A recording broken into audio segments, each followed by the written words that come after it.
gözlərə verən, həyatda əyrini, doğrunu görən, dünyanın möhtəşəm düzüdür müəllim.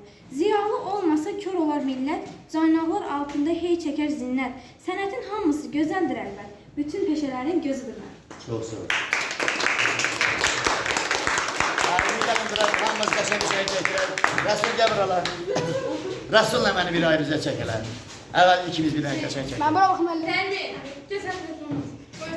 Video seçirseniz. Ay sağ ol. Bu da Rəsul balam. İndi gəlin hamınız elə. Seçirəm. Hə, bir gələ dinbələk.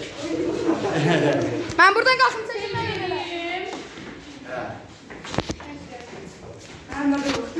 Sağ telefon düştü sonra. 700 manat gittim ben. Bir. Ha, bir, iki. Video çəkə-çəkə eləyirəm də, şəkil Xatirələrdə. Gəl buraya yox, gəl. Gəl. Durun Nərmi, sen yüzü de seç de burada Nərmi.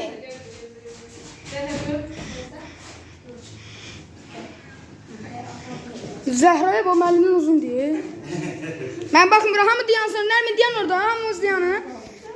Zəhra diyan.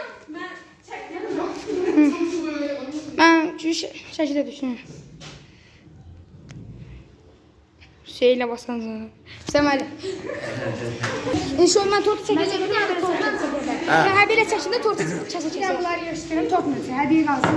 Hediyeler bozdurar. Ben bu kitabı bunları boyayacağım. Tortu Ama biz gərək bir çay da yiyə düzəldəyik də. İndi bu alınmadı. Ben obaya gedəm. Obaya yox, büfedə. Abanın üstüne gedək bəşə.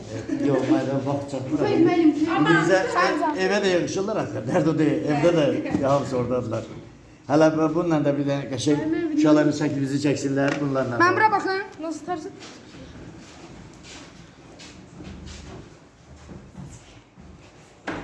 Sadık sen de diyeceksin. Diyan Sadık.